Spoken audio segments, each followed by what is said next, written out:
What is going on, golf fans? It's your boy GS Luke here with our round 2 live stream for the API. Gonna get you guys ready for all of your exposure out there tomorrow with a look at the weather report, how that factors into how you should play for your exposure, as well as some look at some of the shots gained metrics, any of your questions in terms of a deep dive on players, as well as a little bit of contest selection, some lineup construction out there as well, depending on what sort of contest you guys are trying to enter, to give you guys the goods, a little game plan out there for your Friday, and hopefully we can get this weekend started the right way. We've got a little coffee in the cup. I just had to do all my projections over there for my site. But with the coffee, it gives me a little bit of superpowers to slate into the day, and already have those done. So I've got a pretty good idea of how this slate is going to play, exactly where all my exposure is going to be going. So I'll be able to give you guys some of that insight myself. But yeah, welcome on in. Say hi down in the live chat as you guys get down in here. And do not be shy at all to go ahead and hit me with any questions that you have. But before we go ahead and hop in, do want to talk about this golf course, which today played a lot harder in the morning than the afternoon. Now, this was mostly wind-based early in the day. It was blowing a lot harder than what you had later on, but also the temperatures early were in the 40s, 50s for the first two and a half hours. So it says like the first versus second half of tee times had about a 2-shot difference, but it was really like those first 2 hours in particular that had to play halves, even over half of their rounds in those nasty conditions, were almost all of these blow-up scores. So though it looks like it was a massive difference overall, I think it was mostly those super early guys that got the short end of that stick. Those would be players like a Max Homa, Cameron Young. Campos can't really fall into that same category. I believe he went off a little bit later on, but guys like Pendrith went off in the harder conditions. Horschel, Potgieter, Bhatia as well, and they pretty much played themselves out of the golf tournament. So if you avoided some of those players today, you're probably pretty thankful for it over there in your main slate exposure, but that's why it was such a massive difference. And out there for tomorrow, I don't think it's going to be as drastic of a difference. You can see in the morning, it's still going to be cool for the first few hours. This is the HRRR model over here for Bay Hill, and until about 9, maybe 10 a.m. local time, that's when it heats up to about 60 degrees. And you can see from about 10 a.m. onwards, it's 65 to even 70, 75 degrees. And I do think that the morning guys, especially if you're starting at like 7:40, where it's going to be like 48, 47 degrees when you're teeing off, your first few hours could be troublesome, especially if you don't have your best stuff ball striking. Your shorter players are going to have longer clubs into the greens, and the winds don't really start to kick up at all until you get to 2, 3 p.m. local time, where it's not a drastic change, but it does go from like 2-3 miles an hour out there from the morning even into the early parts of the afternoon. So right around that mid-afternoon there kicks up to 6-7 miles an hour, which again, it's not a massive difference. Not going to be anywhere near what you had today, but I could see there being an advantage to being one of these late early starters. And there's no waves out here for round number 2 because this is a signature event. I'm going on twosomes off of hole number 1. I think that the best tee time wave, or the best kind of a window of tee times out there for tomorrow, would be like 9:30 a.m. local time to about noon, I would say, because those players are going to be playing when it's a little bit warmer than what you have there in the morning. About 10 a.m. is when it gets to 65 degrees. I feel very comfortable with my players playing in that sort of temperature, but it also gives them an opportunity to finish most, if not all of their rounds before the wind starts to kick up. And I don't think the wind is going to be a real problem for a lot of these players. So I'm still going to have some guys that are towards the latter half of tee times. But if there's any sort of players that I wasn't so keen on using in my exposure, it was players that were before 9 a.m., I would say. And even if they were like a 9:15, those players were kind of getting sketchy. I wanted most of my player pool from guys 9:30 on, and I didn't want guys that were going off super late, because you could see, right, if you were one of the last few groups off, just to go over to these tee times, which we'll be looking at quite a bit when we go through this live stream here, the last one's over there at 1:50 local. So they are going to be finishing their rounds right around like maybe 5 p.m. local. Today, I believe it was like maybe even 6 when they went out there and ended up finishing play out there. If that's the case, they're playing 3-4 hours with slightly windier conditions, which could be a half stroke difference compared to some of the early starters. And because you have those cooler conditions, they don't have the wind in play like you have later on, but those temperatures could play about a half a stroke difference. And, if you go after those guys that are in the middle of tee times, the little window there that I think has the best side of things, it's going to be like a half a stroke out there to either side. So I don't think it's a wave, a one where you go out there and really play one wave versus the other, right? It's not that kind of tee time setup out here for round number 2, but rather one where you're going to have to look at the tee times individually to try and find some of the best plays. So we're going to circle back to this quite a bit, but this 9:45 a.m. Eastern time tee time, this is Rory and Shane Lowry. These are some of the studs that you're going to have in this window for tomorrow. Yeah, this is for round number 2. You've also got players like Xander, Justin Thomas, Wyndham Clark, Sam Burns, also with nearly ideal tee times there. But guys like Harris English and Campos, they're players that are set up for a little bit of a bounce back. Patrick Rogers with his ball striking stats is somebody that we'll talk about. Jacob Bridgman, high birdie up birdie or better percentage player. They're at 1050. There are some legit players to get to here. And what you'll notice is that a lot of the guys that got screwed in round number 1 that, played in the worst of the possible conditions. I didn't think it was going to be that bad, or else I would have definitely gone after even more so over on those PM wave players. But look at this. They've got a really good setup out there for tomorrow. So these kind of players like a Potgieter, Campbell, these guys that shot +4, +5, didn't have their best stuff. A Taylor Pendrith, Max Homa are all going to have no ownership. And you can throw a Sanjay into there. Any of these guys that are +4 or worse, you're looking at sub 7, 8% ownership at the very most, if not sub 5% on some of those guys in the 6K range. And if you need leverage in your lineups, which if you're playing in the large field GPPs, like we have here with the big $25, big $5 GPPs out there for tomorrow, you're going to need some players on this portion of the board that have some of the nutted conditions to go out there and offset some of that chalk. So you're going to have to, I think this is really the portion of the board to go out there and narrow down on. That on top of some shots gained metrics, which we'll go through here in a second, or how you can go out there and build a player pool. So really, I think the sweet spot for finding your conviction plays, or if you can find guys with a favorable tee time that we just went through, and then also really look good from the shots gained profile. So we're going to try and point out a few of those players here together. All of those players, by the way, are out there in my player pool for tomorrow.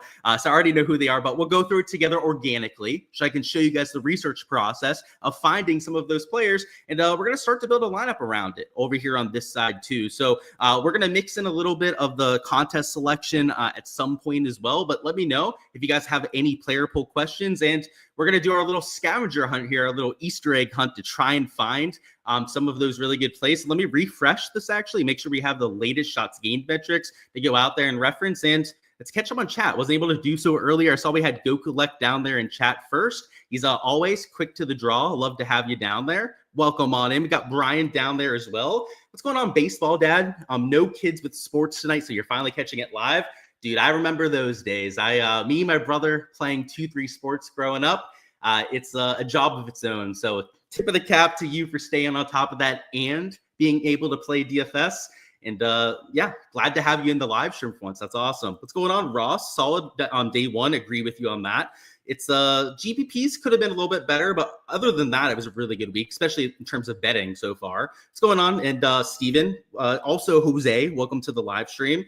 Thoughts and prayers to some of the guys that got slaughtered. Yeah, mostly those early starters. What's going on, Zach? Nick Taylor, short game regression for the cheap, or look elsewhere. So yeah, this is a good first question in terms of a deep dive for today. So a good old Nick Taylor, he hit the ball decently today. You can see he gained over there on approach. Also was able to go out there and gain off the tee, and then lost 3 strokes over there with the putter. Let me do a double check on whether he's in my player pool or not. I am 90% sure that I have him in it. So currently not in my player pool. The main reason is the tee time. So he's got an 8 a.m. tee time over there for tomorrow. So if you're worried about the temperatures, he is the third group off. So that is about as worst tee time as you could possibly have when it comes to that. But you're right. From the shots gained perspective, as you can see right here, it's a perfect regression candidate. He's not likely to go out there and lose 3 shots gained putting. What I'll say about those 3 shots gained lost putting is that they weren't really birdie putts that he was missing. They were more so putts for par that he had from 2-3 feet that he was missing by 3-4 feet. So it was a really ugly round when it came to the putting for Nick Taylor. He missed 3 on his front 9 out there from 3 feet for par. He doesn't do that, and he shoots even par today just with those 3 putts. I didn't really keep track of him that much over there on the back 9, but the putting couldn't have been that much better if he still lost 3 shots in the category. So yeah, definitely due to putt better, I would say. Now, the tee time could be worrisome. Hey, you can still play him though, especially because he's not highly owned. The larger weather screen. Yep. I was zooming in, Brian. I'm taking the constructive criticism, right, and trying to implement it. Can I do a deep dive on JT? Absolutely. So ball striking for JT was great today. So if you take a look at that, you can see he gained over 2 strokes off the tee. In fact, he was the best player in the field the last time I checked in terms of shots gained off the tee. It looks like he lost on his last hole off the tee. So maybe went down to like 2 or 3. I'm not quite sure, but also gained off the on approach. So you're talking about a guy that striped it, had the 2 really big mistakes over there on the front 9. And then from hole about 7 onwards was best player in the field. I mean, he shot the lowest score over those last 12 holes or so and sets up really well when it comes to the shots gained metrics. And what I'll say about the tee times that he also has one of those favorable tee times. He's going off at 9:55 local. So that's pretty much smack and dab right in the middle, right around Rory McIlroy's tee time out there with the perfect start. So yeah, I think he sets up well. And yeah, I'm playing him. I guess I'll say it. What's going on? MN Holla. We got Zach down there. Is Hovland beyond repair? 5 shots gained putting is wild. So I don't think he's broken beyond repair. You've got guys that go into some of these slumps. And if there's a shots gained profile where you could have some sort of regression, it's this one, right? Where you lost 5 strokes in that category. He's historically a really good putter as well. And on a windy day like this, sometimes the wind plays absolute havoc with these players. And when you have calm conditions out there the next day, it's a really good spot to go out there and bounce back. That's one less factor you have to go out there and incorporate. You know, maybe he wasn't accounting for that, and that was the issue out there today. But either way, I wouldn't say that he's broken beyond repair because he has had a few events recently where he's gained strokes putting, or at least especially some spike rounds. Do I think Potgieter can bounce back? I do. And I'll show you the shots gained metrics to show you why I think there's a chance. His iron play was there today, and that wasn't really the case when he went out there and contended. So the issue today was the off the tee. He lost nearly 5 strokes off the tee. That is just not what you want to see out there from a player. He also lost into 2 short game categories. I don't think he's going to make the cut or anything. He's going to have to shoot probably -3, -4 to go out there and try and make the cut. Maybe not quite -3, -4, but he's definitely going to have to shoot like -2. They go out there and try and make the weekend. The 2.5 shots gained approach, though, is rather impressive. So I'd say that he's a candidate for a little bit of a bounce back, but you kind of got to know what you're buying, right? This is a high pedigree play, a high upside play, but also an extremely risky play at the same time. You're bringing on +5, +6 in a hurry, right? If he doesn't have his best stuff. Let me leave off. What's going on, Nick? No idea how your week long is going. Yours not solid. I guess you're asking about mine. Not sure what you're saying there at the beginning. You kind of worded that wrong. And you're saying you have some 3+ today and lower, but none cashing right now. Yeah, it's only one day through, and it's essentially a no-cut event. So yeah, I'm not sure what you were asking there, to be frank, Nick, but sorry to hear that you're not having a great day one. It was pretty great for me. What's going on, Rusty? Your first live, finally. Welcome on in. You need more on Bhatia. So yeah, let's go through Bhatia. So horrible day. He was one of those players that got, swept off the golf course. Nothing some of these guys could do. I mean, even if you played solid golf out there early in the day, you shot probably like +2, +3. And you saw that from guys like Fleetwood, right? He was really striping the ball well. Tom Kim, even, he was hitting the ball well, and he was scrambling it, and he still shot well over par. So -7 is super ugly. He's in nearly last place. We can't sugarcoat it too much, right? He was dog shit, but there was kind of a reason for that. This is the kind of guy that you would only use in large field GPPs. If you have to get really different to the field, if you have to force in a mid-range player to try and get some differentiation, that's when you go to an Akshay Bhatia. You wouldn't use him in a single entry, at least unless you're an absolute madman and really need to get different. Like, if you're willing to take on that kind of risk, I guess do your own thing. But for me, this is a large field GPP sort of play, like a 150 max sort of option. Other than that, probably too much risk. Just tuned in now, you missed the weather update. Go back, Nick. If you go back to about 3 minutes in, you can check that out fully. But we did about 10 minutes on it, so you're best probably to check that out yourself. Thomas says, favorite FanDuel plays going into tomorrow. Well, we don't do our favorite plays over here on live stream, Thomas. So respectfully going to have to decline that question. If you have any players that you're curious on, like 2v2s, that sort of thing, I'll be more than willing to give you my advice there. But if you're asking for a FanDuel core, I don't play over there, so I'm not the best person to ask. And I don't do that for free. That's over there on my site, in my projections. That's where you can find the people that I'm playing personally. Let's go through the process. This is more of a process-based live stream, right? I'm trying to teach you guys how to fish. I'm not trying to just feed you out there for one slate. Let's talk through what you can use to go out there and find some of your plays. So as I previously mentioned, we want guys that are in that hot spot of tee times that we were looking for. And if we go over here to the shots gained tab, we can try and find some guys that were hitting the ball well in that zone and that maybe are due for some putting regression. And I guess Rory would be the poster child for that. He gained off the tee at the nearly 3 strokes on approach. And you can see here, the putter wasn't horrendous or anything like that, but he did lose about 0.7 strokes in that category. This is the sort of player that I'd be including in my player pool. So for the lineup that we're going to build here in a little bit, Rory's going to be one of our spend up options that we're using. We've also got guys like Patrick Rogers that gained over 2.5 strokes on approach. You can see lost off the tee and into 2 short game categories. And his tee time, just to check on that, he's going off at 10:30 local time. So he's another candidate over there for this sort of lineup. So, maybe we'll take 1 or 2 guys out of this lineup that we're throwing in here. And by the way, I know we had the question about like my quote unquote core, but this is what I would do to make a player pool, right? Like, so to answer that question, I guess, go through the shots gained metrics like I am here, right? Or even just do the exercise with me, right? As we're here on live stream, and you can try and find some of those players to go out there and use. So let's go through a few others on here. So Christian Bazane, who had a pretty decent day. I'd rather have Patrick Rogers, at least based on the shots gained metrics. He lost in the 2 short game categories as opposed to Christian kind of carrying himself, the 2.5 shots gained there. I'd rather have the guy that was more ball striking dependent today. They've got Potgieter towards the top of the approach list. I mentioned that one before. If you really want to get crazy, you could go to some Viktor Hovland. As previously mentioned, gained about 3 strokes ball striking today, but just couldn't buy a putt for his life.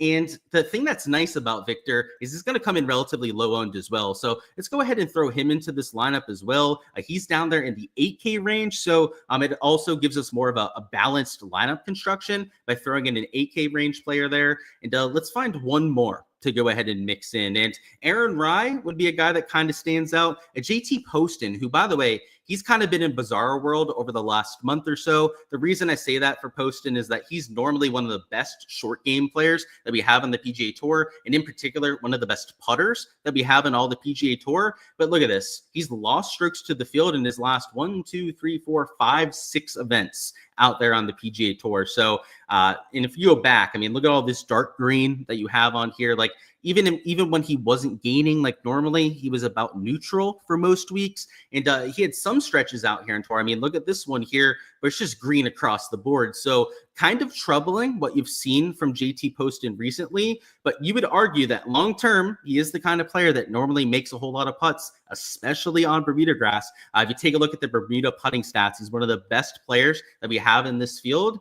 This is the kind of bounce back candidate that you could look for. Now, you've got to worry about the tee time there. And just to double check on our lineup, Hovland, by the way, I know we didn't go through the tee time. He doesn't have an ideal tee time, but his tee time also isn't super early. So if you check that out, right, he's going off at 110, which he might catch some of that little bit of wind towards the end. So, maybe it's like a half a stroke difference, as I was mentioning before, but you can still incorporate some of those guys into your player pool. And the ones that I would prefer would be some of these guys towards the end, as opposed to some of the guys with the really early tee time, just because that temperature today, you go back to that scoring, and I have this sorted by the worst rounds. It's almost all these guys that went off early today. And that definitely sits in the back of my head. And it wasn't just temperature, it was the wind as well, but the temperature certainly added to that as well. So who is it that we were going to add? Let's see. Not Aaron Rye. It was a Poston, right? The tee time dependent out there with good old JT. So JT Poston's going off at 810C. So that would kind of eliminate him. He was a marginal play because of the putting not being there. And because he's going off at 8, right? Somebody that I'd eliminate. And just to double check, I believe I have him in my player pool.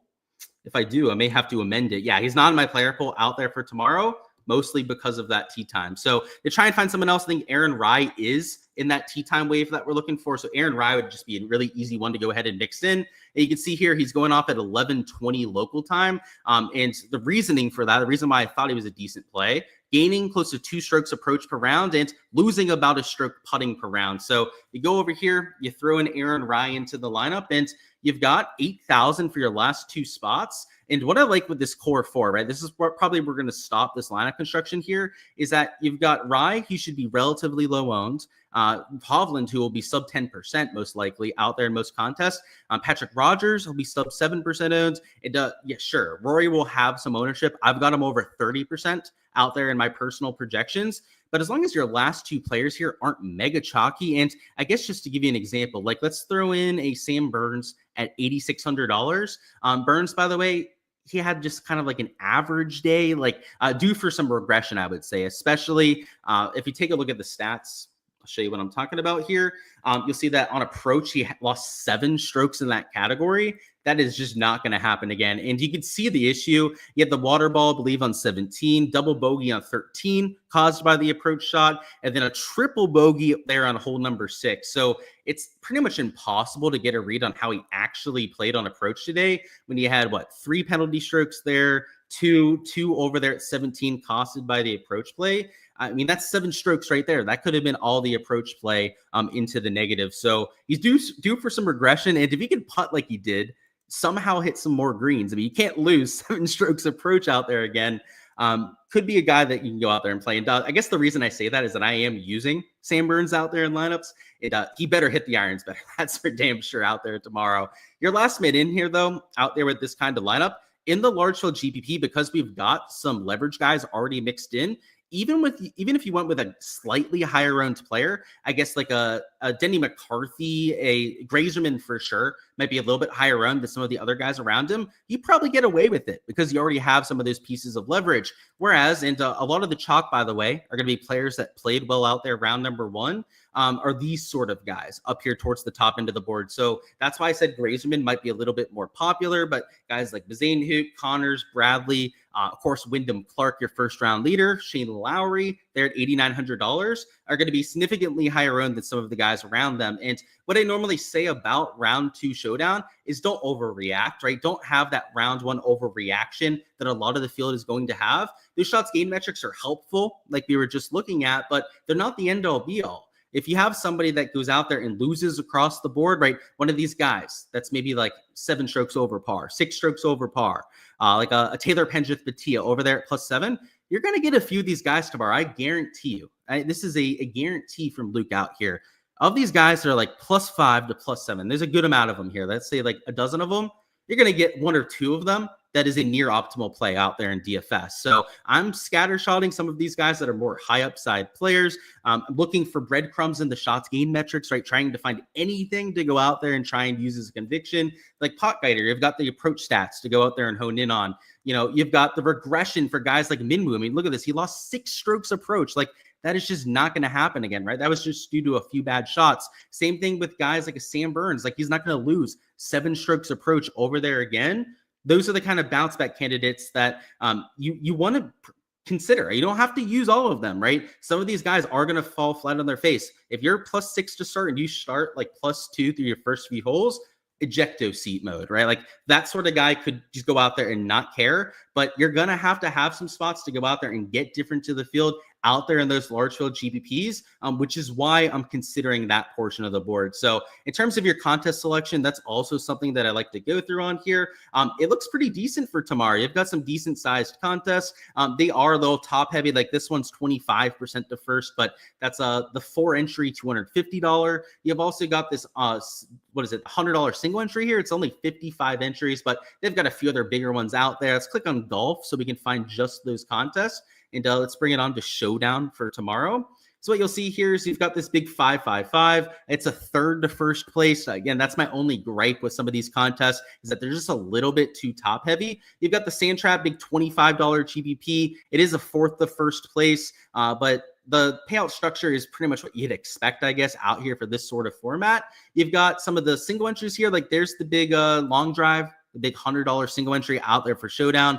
There's 222 entries out there in that one. Let's see if they have the $10 18 max. That's a favorite of a lot of people here in the live stream, which I'm assuming they will. If they have some of these solid contests out, you think they would post that sort of contest? Let's see. So that's not it. That's definitely not it. I may have passed it as we were going through it before. There's a $12 single entry. It's not a terrible contest. This is a 3-entry $15, looks like. That's, maybe some of your smaller stakes players might want to take a look at that sort of thing. I don't see the contest. I may just be overlooking it. It's totally possible with all these different contests that I'm going through on there. But personally, I'm looking at some of the single entries. I may do that 4-entry $250 contest, right? Go out there for $1,000, max enter, that sort of contest. I'm shying away from those large field GPPs for Showdown. Like in the past, as for main slate, I still play large field GPPs. I'll live and die by the big field contest for that sort of format. But for Showdown, especially with these kind of weather edges that we're starting to lean into, when I hit on a weather edge, it's much easier to go out there and cash a top 5, top 10 when I'm playing in these single entries or, even like the 4 max, like you have there in that $250 contest. That's why I prefer to be playing those kind of contests for rounds 2 through 4, because we have such an edge when it comes to the weather on a lot of these kind of slates. So that's probably what I'm going to do with a lot of my exposure. I'm not afraid to throw in 50 lineups into the big $5 a lot of times when it comes to that. So that's the Strive the Green that you have right here. 9,500 entries. It is only an eighth to first place. Oh, they are twisting my arm here.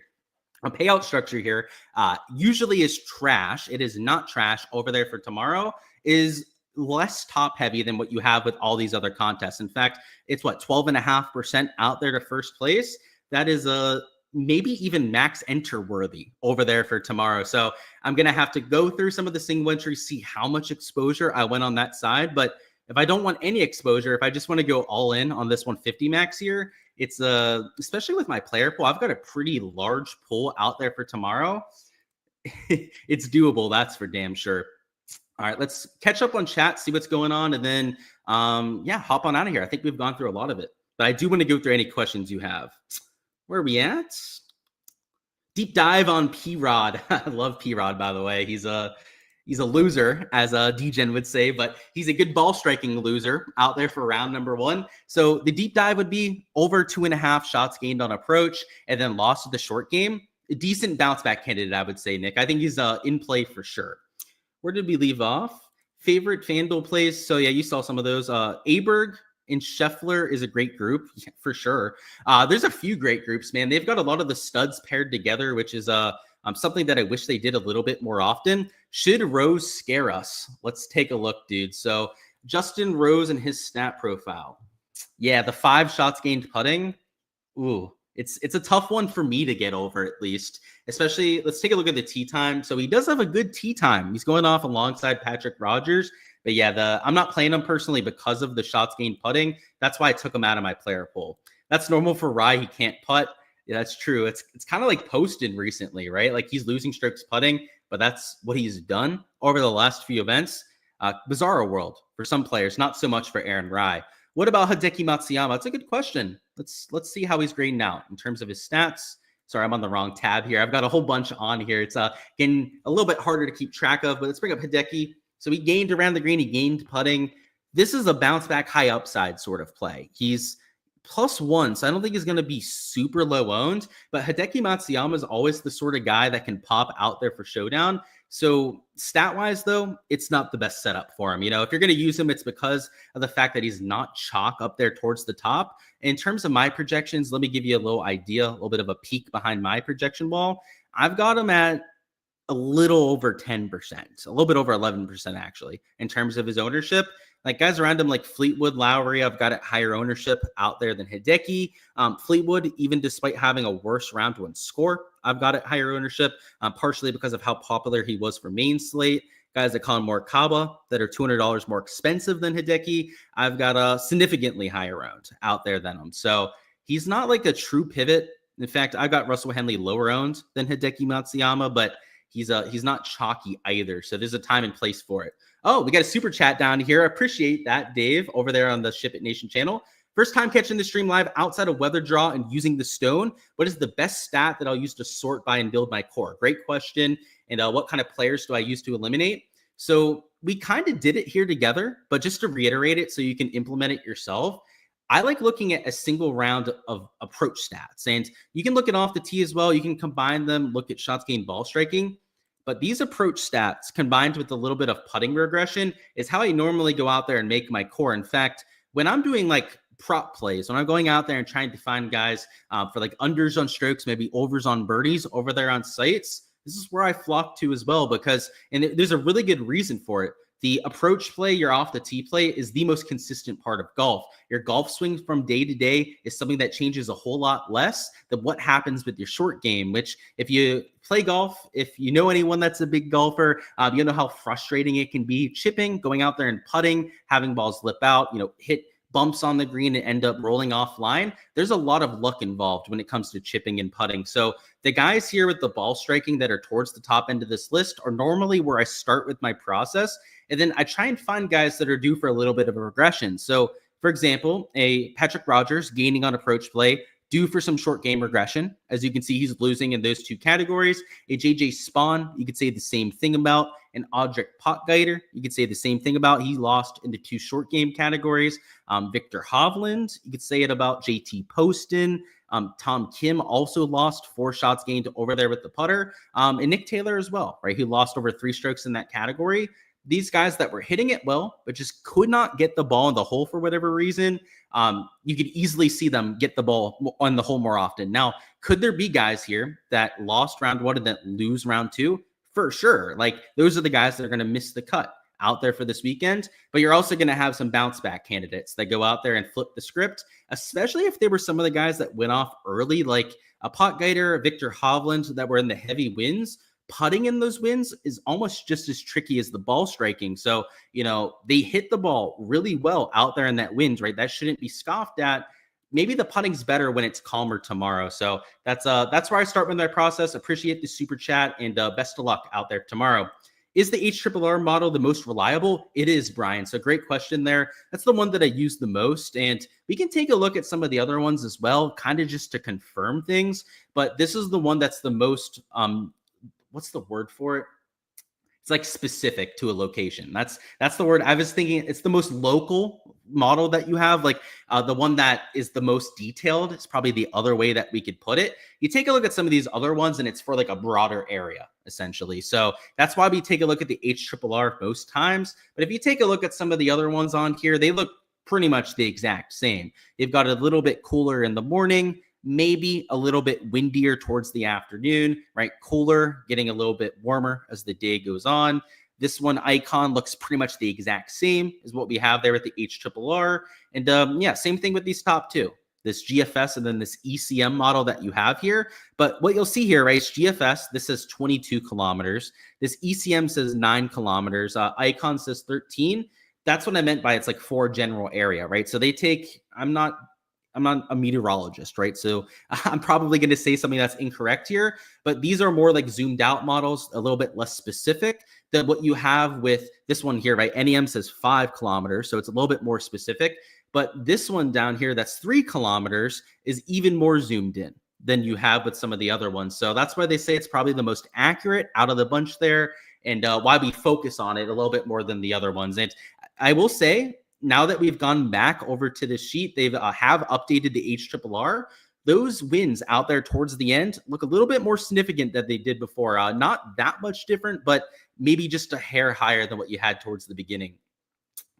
So far, so good on Quaven. Did you just jinx him? I hope not, TJ. Go knock on wood or something. I've got a wooden desk, so I went and just did so myself, because if you did, I'm blaming you. And when I see you down in chat next time, TJ, I'm going to blame you for his inevitable blow up. Obviously, just joking. Just kidding with you there. But yeah, hopefully not, man. It's been a good start out there to the Koiven train. But that's all I've got over here for this live stream, guys. If you haven't already, go ahead, subscribe over here to the SHIPIT Nation channel. Also, smash that like button if you haven't already as well. And if you guys want to check out all the prop and betting stuff a little bit later on this evening, make sure to check out my channel over there at LukeDFS. We're going to be going live, going through pin locations, stat averages, underdog and prize picks props, if that's the sort of thing that you guys go through, as well as some matchup bets, some head-to-heads over there on sites like DraftKings and FanDuel to get you started from the betting angle as well. So over here on these streams, we try to keep it over here to the fantasy side, the DFS over there on DraftKings. But if you are curious about that betting side, and maybe you do both over there with your exposure, make sure to check out my channel as well. That'll be at 8:30 Eastern time over there on my YouTube. You can find that on YouTube right? GSLukeDFS, or over there on my Twitter at GSLukeDFS as well. But best of luck with everything that you guys have over there for tomorrow. By the way, also join SHIPIT Nation for the Stone, which will be going live here shortly, I'd imagine, over there on their site. And meant to mention this before, but that round 2 historical and that bad round regression going to be key, and especially that bad round regression after a brutal day like today. With all that carnage out there, there are going to be some guys that need to have some of that bad round regression. If you're looking for some of those +5s to +7s to use for some leverage, might want to make them guys that grade out well in that category. So make sure to check that out as well. But that's all I've got. Best of luck tomorrow. And we're doing the same thing out there for rounds 3 and 4.